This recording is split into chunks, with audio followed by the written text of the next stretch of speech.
Hello friends, welcome to my channel. అందరు ఎలా ఉన్నారు? బాగున్నారా? ఈరోజు మనము బీరకాయ కోడిగుడ్డు కూర ఎలా చేసుకోవాలో తెలుసుకుందాము. బీరకాయ గురించి అందరికీ తెలుసు కదండి, ఇది హై ఇన్ ఫైబర్ అని. సో ఈ బీరకాయని ఆరోగ్యానికి ఎంతో మంచిది కాబట్టి ఈ బీరకాయని ఎలా వండుకోవాలో ఈరోజు మనము నేర్చుకుందాము. ఈ బీరకాయ కర్రీ కోసం నేను 1/2 kg బీరకాయలన్నీ కట్ చేసి పక్కన పెట్టుకున్నాను. ఆ తర్వాత ఒక కడాయి పెట్టుకొని స్టవ్ మీద దాంట్లో ఒక 2 స్పూన్ల వరకు ఆయిల్ని వేసుకున్నాను. ఆయిల్ వేడెక్కిన తర్వాత అందులో 1 స్పూను జీలకర్ర, ఆవాలు వేసుకొని అవి కొద్దిగా ఫ్రై అయిన తర్వాత అందులో కట్ చేసి పెట్టుకున్న ఒక పెద్ద సైజు ఆనియన్ అండ్ 2 పచ్చిమిరపకాయలు అండ్ అలాగే కొద్దిగా కరివేపాకు వేసేసుకొని దీన్ని కొద్దిసేపు ఇలాగా ఫ్రై చేసుకున్నాను. ఇలా ఫ్రై చేసుకున్న తర్వాత మనము కట్ చేసి పెట్టుకున్న 1/2 kg బీరకాయలని ఈ విధంగా సన్నగా కట్ చేసుకున్నాను. వాటిని ఈ ఆయిల్లో వేసేసుకొని ఫ్రై చేసుకోవాలి. ఆనియన్తో కలిపేసి వీటిని కూడా కొద్దిసేపు ఇలాగ మిక్స్ చేసుకుంటూ ఫ్రై చేసుకోవాలి.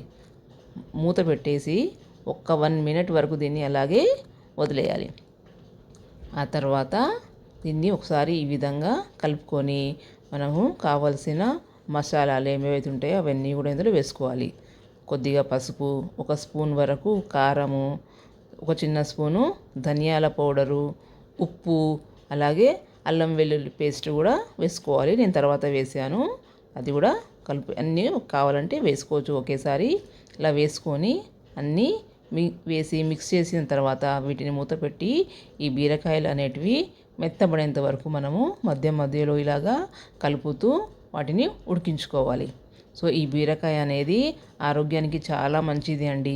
మనము ప్రతిరోజు కూడా నాన్ వెజ్ ఐటమ్స్ తినలేం కదండి. ఇది ఫైబర్ రిచ్. దాంతోపాటు మనం ఇందులో ఎగ్స్ని కూడా యాడ్ చేస్తున్నాం కాబట్టి మనకి ప్రోటీన్ అనేది కూడా ఫుల్ఫిల్ అయిపోతుంది అనమాట. సో మనము ఈ బీరకాయల కర్రీని వారంలో ఒక్కసారైనా సరే కంపల్సరీగా తినాలండి. ఇది చాలా మంచిది. చూసారా, ఈ విధంగా కర్రీ అనేది రెడీ అయిపోతుంది. చూడండి, బీరకాయలు అనేటివి మంచిగా మగ్గినాయి. ఆ తర్వాత కోడిగుడ్డు వేసే ముందు దీంట్లో ఒక 2 స్పూన్ల వరకు వాటర్ని వేసుకోవాలండి. ఈ వాటర్ వేసుకోవడం వల్ల కోడిగుడ్డు అనేది కింద గిన్నెకి అంటుకోకుండా ఉంటుందన్నమాట. నేను ఇలాగ కొద్దిగా వాటర్ వేసాను. ఇలా వాటర్ వేసి కొద్దిగా లిక్విడ్ వాటర్ వచ్చిన తర్వాత దీంట్లో మనకు కావాల్సినన్ని ఎగ్స్ని ఇలాగా పగలగొట్టి ఇందులో వేసేసుకోవాలన్నమాట. ఒకదాని తర్వాత ఒకటి వేసుకోవాలి. చూడండి, ఈ విధంగా వేసుకోవాలి. నేను ఇక్కడ 4 ఎగ్స్ని వాడుతున్నాను.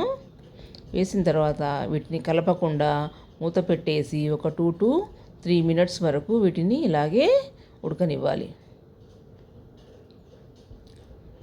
ఎంతమందికి ఈ బీరకాయ కోడిగుడ్డు కూర ఇష్టమో చెప్పండి. దీన్ని మనము చపాతీతో అయినా తినొచ్చు, అన్నంతో అయినా తినొచ్చు. చాలా బాగుంటుందండి. చూడండి, ఇలాగా కొద్దిసేపు అయిన తర్వాత ఇవి కొద్దిగా గట్టి పడతాయి కదా, ఇలా మధ్యలో వీటిని కలుపుతూ ఉండాలి, లేదంటే కింద ఇవి అంటుకుంటాయి అన్నమాట. సో ఇది కొద్దిగా ఉడికిన తర్వాత వీటిని మనము రెండో వైపు తిప్పుకోవాలి. ఆ తిప్పే ముందు దీంట్లో కొద్దిగా చిటికెడు గరం మసాలా, కొద్దిగా కసూరి మేథి వేసుకొని ఆ తర్వాత వీటిని ఫ్లిప్ చేసుకోవాలి. ఈ కసూరి మేథి బీరకాయ కర్రీలో వేసుకోవడం వల్ల దీనికి ఫ్లేవర్ అనేది చాలా బాగా వస్తుంది. తప్పకుండా వేసుకోండి, మీ దగ్గర ఉంటే మాత్రము. లాస్ట్కి కొద్దిగా కొత్తిమీర వేసేసుకొని వీటిని కలిపేసి కర్రీని మనము దించేసుకోవడమే. చూడండి, ఎంతో టేస్టీ అయిన బీరకాయ కోడిగుడ్డు కర్రీ అనేది రెడీ అయిపోయింది. ఈ రెసిపీ మీ అందరికీ నచ్చిందని అనుకుంటున్నాను. మీకు కనుక ఈ వీడియో నచ్చితే మా ఛానల్ని సబ్స్క్రైబ్ చేయడము, లైక్ చేయడము, షేర్ చేయడము అండ్ మరియు కామెంట్ చేయడం మాత్రము మర్చిపోకండి. మా ఛానల్ని తప్పకుండా సబ్స్క్రైబ్ చేసుకోండి. ఈ వీడియో చూసే వాళ్ళందరూ కూడా చూడండి, ఇలాగా గిన్నెలోకి తీసేసుకోవాలి వేడి వేడి కర్రీని. దీన్ని మనము చపాతీతో అయినా తినొచ్చు, లేదా రైస్తో అయినా కూడా తినొచ్చు. చాలా బాగుంది కదండి. బాయ్.